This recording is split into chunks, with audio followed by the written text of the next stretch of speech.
여러분은 지금 세상 속을 살아가면서 세상 앞에 얼마나 지혜롭게 서 있습니까? 만약 여러분이 하나님의 사람이라면 세상 속에서도 분명히 살아남아야 합니다. 그러나 그 방법은 세상의 방식과 같아서는 안 됩니다. 요셉은 바로왕 앞에서 자기 가족을 소개할 때 단순히 감정에 휘둘려 행동하지 않았습니다. 요셉은 애굽 사람들이 5라는 숫자를 좋아하는 문화를 정확히 파악하고 바로의 마음에 가장 깊은 인상을 남길 수 있도록 5명만 골라 세심하게 세워 보였습니다. 창세기 47장 1절에서 6절은 이 사실을 명확하게 보여줍니다. 요셉은 단순하게 착하기만 한 신앙인이 아니었습니다. 요셉은 세상 속에서 지혜로웠고 전략적이었고 성실했습니다. 그렇다면 여러분은 어떻습니까? 세상을 등지고 산속에 들어가 버리기를 원하는 것입니까? 아니면 세상 한가운데에서 하나님 나라를 이루어 가기를 원하는 것입니까? 마태복음 10장 16절은 이렇게 경고합니다. 보라, 내가 너희를 보냄이 양을 이리 가운데 보냄과 같도다. 그러므로 너희는 뱀같이 지혜롭고 비둘기같이 순결하라. 하나님은 여러분이 이 세상에서 단순하게 순수하기만을 바라지 않으십니다. 오히려 이리들 가운데서 살아남아야 하는 전쟁터 같은 곳에 여러분을 보내셨습니다. 그래서 요셉은 단순히 순결함만으로 바로 앞에 설 수 없었습니다. 요셉은 하나님 앞에 거룩함을 지키면서도 바로의 앞에서는 세심하게, 지혜롭게, 전략적으로 움직였습니다. 이것이 바로 성도의 자세입니다. 여러분은 세상에서 무모하게 부딪히다 실패하고 좌절하는 성도가 될 것입니까? 아니면 하나님의 지혜로 세상에서 승리하는 요셉 같은 성도가 될 것입니까? 바로 오늘 하나님은 이 질문을 여러분에게 던지고 있습니다. 여러분은 준비되어 있습니까? 두 번째로, 세상 속에서는 지혜롭게 처신해야 합니다. 여러분이 세상에서 하나님의 사람으로 살아가려면 세상 사람들보다 더 지혜로워야 합니다. 요셉은 형제들 모두를 바로에게 끌고 가지 않았습니다. 요셉은 일부 형제들만을 선택했습니다. 그 이유는 단순합니다. 애굽 사람들은 5라는 숫자를 좋아했기 때문입니다. 요셉은 세상 문화를 이해했고 그것을 선용했습니다. 이 작은 것 하나가 가족 전체의 운명을 바꾸는 결정적 역할을 했습니다. 성도는 세상 사람처럼 불의한 방법을 써서는 안 됩니다. 그러나 선하고 지혜로운 방법으로 필요한 전략은 사용해야 합니다. 로마서 16장 19절은 말합니다. 너희가 선한데 지혜롭고 악한데 미련하기를 원하노라. 세상의 고단함 속에서 살아남으면서도 타협하지 않는 방법, 그것이 바로 하나님의 지혜입니다. 만약 여러분이 하나님의 지혜 없이 세상에 나아간다면 바다에 던져진 작은 나뭇잎처럼 휩쓸리고 찢기고 부서질 수밖에 없습니다. 그렇다면 여러분은 준비되어 있습니까? 잠언 22장 3절은 또 이렇게 말합니다. 슬기로운 자는 재앙을 보면 숨어 피하여도 어리석은 자는 나가다가 해를 받느니라. 하나님은 여러분이 무모하게 던져지기를 원치 않으십니다. 하나님은 여러분이 보는 눈을 가지기를 원하십니다. 세상이 무엇을 좋아하고 무엇을 꺼려하는지 이해하고 그러나 거기에 영혼을 팔지 않고 거룩을 지키면서 지혜롭게 걸어가기를 원하십니다. 여러분이 하나님의 지혜로 무장하지 않는다면 결국 이 땅에서 살아남지 못할 것입니다. 요셉은 하나님의 지혜로 살아남았고 하나님은 그 지혜를 통해 요셉의 가족을 살리셨습니다. 지금 이 시대에도 하나님은 똑같은 방법으로 역사하십니다. 눈을 뜨십시오. 정신을 차리십시오. 여러분은 뱀처럼 지혜로워야 합니다. 그러나 그 지혜는 하나님의 거룩함 안에서 빛나야 합니다. 세상의 영광은 잠깐입니다. 그러나 하나님 안에서 세워진 지혜는 영원히 여러분을 지켜줄 것입니다. 세 번째, 하늘의 본향을 삼고 세상 욕심을 버려야 합니다. 여러분은 지금 어디를 바라보며 살아가고 있습니까? 세상의 화려함에 눈이 멀어 하늘의 본향을 잊고 살지는 않습니까? 요셉의 형들은 애굽 땅에 와서도 이곳에 거류하고자 왔사오니 라고 고백했습니다. 여기서 거류한다는 말은 잠시 동안 머무는 것을 뜻하는 말입니다. 창세기 47장 4절은 분명히 기록합니다. 가나안 땅에 기근이 심하여 종들의 양떼를 칠 곳이 없기로 종들이 이곳에 거류하고자 왔사오니. 이들의 고백은 놀랐습니다. 애굽은 가나안보다 훨씬 좋은 땅이었습니다. 풍요롭고 문화적으로도 번성한 땅이었습니다. 그러나 그들의 마음속에는 오직 하나님이 약속하신 가나안, 하나님이 주신 본향이 있었기에 애굽의 모든 번영도 그들의 마음을 붙들지 못했습니다. 여러분은 지금 무엇에 마음을 빼앗기고 있습니까? 돈입니까? 명예입니까? 사람들의 인정입니까? 요한일서 2장 15절은 분명히 경고합니다. 이 세상이나 세상에 있는 것들을 사랑하지 말라. 누구든지 세상을 사랑하면 아버지의 사랑이 그 안에 있지 아니하니. 여러분은 이 세상을 사랑하는 순간 하나님을 등지는 위험에 빠진다는 사실을 잊어서는 안 됩니다. 베드로전서 2장 11절은 우리에게 호소합니다. 사랑하는 자들아, 거류민과 나그네 같은 너희를 권하노니 영혼을 거슬려 싸우는 육체의 정욕을 제어하라. 여러분은 이 땅에 영원히 거주할 자가 아닙니다.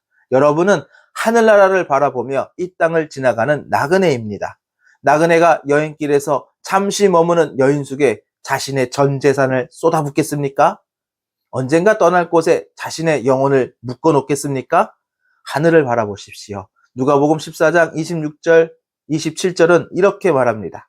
물은 내게 오는 자가 자기 부모와 처자와 형제와 자매와 더욱이 자기 목숨까지 미워하지 아니하면 능히 내 제자가 되지 못하고 누구든지 자기 십자가를 지고 나를 따르지 않는 자도 능히 내 제자가 되지 못하리라. 이 세상에 대한 집착은 결국 여러분을 하나님 나라에서 끌어내리는 사슬이 됩니다. 지금 여러분은 끊어야 합니다. 지금 여러분은 버려야 합니다. 이 세상이 아무리 화려하고 세상의 성공이 아무리 달콤해 보여도 그것은 그림자에 불과합니다. 하늘 본향은 이 세상과 비교할 수 없는 영광입니다. 그러나 그 영광은 세상의 것을 내려놓는 자에게만 주어집니다. 요셉의 형들은 애굽의 편안함에도 불구하고 가나안으로 돌아갈 소망을 놓지 않았습니다. 그들은 하늘을 향한 마음을 잃지 않았습니다. 그렇다면 오늘 여러분은 어떻습니까? 세상에 미련을 두고 있습니까? 아니면 하늘을 바라보며 이 땅을 통과하고 있습니까? 여러분의 하루하루가 여러분의 미래를 증명합니다. 여러분이 세상에 집착한다면 언젠가 하늘의 문이 닫히는 순간을 맞이하게 될 것입니다. 그러나 지금 이 순간 여러분이 다시 하늘을 향해 고개를 들고 본향을 향해 걷기 시작한다면 하나님은 여러분을 기쁘게 맞이하실 것입니다. 기억하십시오. 하나님은 이 세상에 속한 자를 찾지 않으십니다. 하나님은 하늘 본향을 사모하며 이 땅을 통과하는 자를 찾고 계십니다. 그리고 바로 오늘 여러분에게 손을 내밀고 계십니다. 네 번째, 성실한 자가 하나님께 쓰임받는 사람이 됩니다. 여러분은 정말 하나님의 손에 붙들려 쓰임받고 있습니까? 그렇다면 지금부터 여러분의 삶에 성실이라는 이름을 새기십시오. 창세기 47장 6절을 보십시오. 애굽 땅에 내 앞에 있으니 땅의 좋은 곳에 내 아버지와 내 형들이 거주하게 하되 그들이 고센 땅에 거주하고 그들 중에 능력 있는 자가 있거든 그들로 내 가축을 관리하게 하라.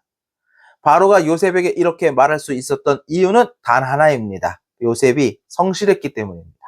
요셉은 누구보다 신실하게 진실하게 변함없이 바로를 섬겼고 요셉의 충성은 애굽의 왕 바로의 마음을 완전히 사로잡았습니다.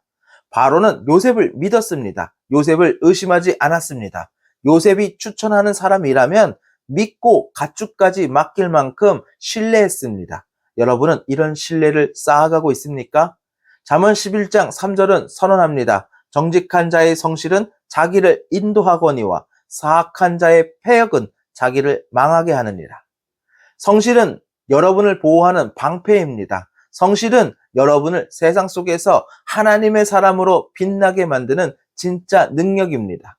누가복음 16장 10절도 이렇게 강조합니다. 지극히 작은 것에 충성된 자는 큰 것에 충성되고 지극히 작은 것에 불의한 자는 큰 것에도 불의하니라. 여러분은 아무리 작은 일이라도 성실히 감당하고 있습니까? 하나님은 크고 화려한 무언가를 요구하지 않으십니다. 지금 여러분 앞에 놓여있는 아주 작고 하찮아 보이는 그 일에 성실하기를 원하십니다. 요셉은 감옥에서도 성실했고 보디발 집에서도 성실했고 총리가 된 후에도 성실했습니다. 성실함은 요셉의 환경이 결정하는 것이 아닙니다. 성실함은 요셉의 믿음이 결정하는 것입니다. 바로 이런 성실이 하나님을 감동시키고 세상을 감동시키는 것입니다. 여러분이 성실할 때 하나님은 여러분을 통해 일하십니다. 하나님은 성실한 자를 통해 자신의 계획을 완성하십니다. 그러나 만약 여러분이 성실함 없이 요령을 부리고 편법을 쓰고 상황을 핑계 삼아 책임을 회피한다면 여러분은 결코 하나님의 위대한 사역에 동참할 수 없습니다. 지금 여러분이 감당하는 일이 아무리 작아 보이고 아무도 알아주지 않는 것 같아도 성실히 하십시오. 하나님은 보고 계십니다. 그리고 세상 사람들도 결국 알아보게 될 것입니다. 성실은 언젠가 반드시 열매를 맺습니다. 하나님의 뜻은 성실한 자를 통해 이루어집니다. 성실한 자가 하나님의 마음을 움직입니다. 성실한 자가 이 세상 속에서도 하나님의 축복의 통로가 됩니다. 그러므로 지금 결단하십시오. 오늘부터 작은 일 하나에도 아무도 보지 않는 곳에서도 실패하고 넘어지는 순간에도 변함없이 성실하십시오. 성실이 여러분을 하나님께 쓰임받는 사람으로 세울 것입니다. 성실이 여러분의 미래를 결정지을 것입니다. 성실이 결국 여러분의 인생을 하나님의 영광으로 덮을 것입니다. 결론입니다. 여러분은 이 세상에서 편하게 살려고 태어난 사람이 아닙니다. 여러분은 하늘 본향을 향해 걸어가야 하는 하나님의 백성입니다. 여러분은 타협하지 말고 두려워하지 말고 요령도 부리지 말고 철저히 성실함으로 하나님의 뜻을 이루어야 하는 사람입니다. 세상의 눈치를 보며 적당히 사는 인생을 포기하십시오. 애굽은 눈부시게 화려했지만 요셉과 그의 형제들은 거기에 집을 짓지 않았습니다. 그들은 오직 약속의 땅 가나안을 바라보았습니다. 아무리 풍요롭고 살기 좋아 보여도 하늘 본향을 향한 갈망을 잃어버리지 않았습니다. 여러분도 마찬가지입니다. 이 세상은 영원한 집이 아닙니다. 이 세상은 지나가는 곳입니다. 베드로전서 2장 11절은 이렇게 명령합니다. 사랑하는 자들아 거류민과 나그네 같은 너희를 권하노니 영혼을 거슬러 싸우는 육체의 정욕을 제어하라. 지금 여러분의 마음은 어디를 향하고 있습니까? 세상의 안정입니까? 하나님의 약속입니까? 세상의 달콤함에 미련을 두고 있습니까? 아니면 하늘나라의 영광을 기다리고 있습니까? 요셉은 세상 사람들 속에서도 지혜롭고 성실하게 행동했습니다. 그러나 요셉은 세상과 혼동하지 않았습니다. 요셉은 하나님 앞에 진실했고 세상 속에서도 빛났습니다. 세상을 이기려면 반드시 성실해야 합니다. 성실은 여러분의 방패이고 무기이고 하나님이 여러분을 세우시는 기초입니다. 성실 없는 믿음은 말라 비틀어진 꽃처럼 시들어버릴 것입니다. 여러분이 아무리 훌륭한 사역을 하고 있다고 해도 성실하지 않으면 여러분은 하나님의 손에 쓰임받지 못할 것입니다. 누가복음 16장 12절은 선언합니다. 너희가 만일 남의 것에 충성하지 아니하면 누가 너희의 것을 너희에게 주겠느냐? 성실하지 않는 사람에게 하나님은 더 이상 맡기지 않으십니다. 하나님은 깨어진 그릇을 사용하지 않습니다. 하나님은 정직하고 성실한 심령을 찾고 계십니다. 이제 결단하십시오. 요셉처럼 세상 한가운데에서도 세심하게 주의 깊게 행동하십시오. 그리고 하늘 본향을 바라보십시오.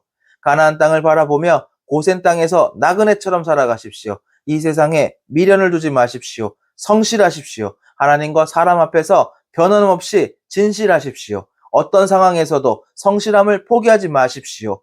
가난할 때도 성실하고 억울할 때도 성실하고 성공했을 때도 성실하고 인정받지 못할 때도 성실하십시오. 왜냐하면 성실은 하나님이 친히 보증하시는 약속이기 때문입니다. 잠언 22장 9절은 이렇게 약속합니다. 내가 자기의 일에 능숙한 사람을 보았느냐? 이러한 사람은 왕 앞에 설 것이요 천한 자 앞에 서지 아니하리라. 여러분이 성실할 때 하나님이 여러분을 왕 앞에 세우십니다. 여러분이 성실할 때 하나님은 여러분의 삶을 들어 올리십니다. 오늘부터 성실을 결단하십시오. 오늘부터 하나님의 지혜를 선택하십시오. 오늘부터 하늘 본향을 바라보십시오. 오늘부터 세상의 유혹을 버리십시오. 오늘부터 하나님께 쓰임받는 사람이 되십시오. 여러분은 더 이상 세상의 장난감이 아닙니다. 여러분은 하나님의 영광을 위해 지어진 특별한 존재입니다. 하나님은 여러분을 기다리고 계십니다. 오늘 이 말씀을 붙들고 일어나십시오. 지금 결단하고 다시 시작하십시오. 오늘이 바로 그날입니다. 기도드리겠습니다. 살아계시고 역사하신 하나님 아버지, 오늘도 주님 앞에 나아가 고백합니다. 저희 마음이 세상 소리에 메말라가고 하나님의 음성에 둔감해진 것을 용서하여 주옵소서. 생명의 말씀 없이는 하루도 살 수 없습니다. 오늘 말씀 한마디 한마디를 생명처럼 붙들게 하옵소서. 제 영혼의 깊은 곳까지 말씀의 빛이 비추게 하시고 말씀을 향한 갈증이 끊이지 않게 하옵소서. 말씀이 저의 위로가 되게 하시고 말씀이 저의 힘이 되게 하시옵소서. 오늘도 흔들림 없이 걸어가게 하옵소서. 살아계신 예수 그리스도의 이름으로 간절히 기도드립니다. 아멘.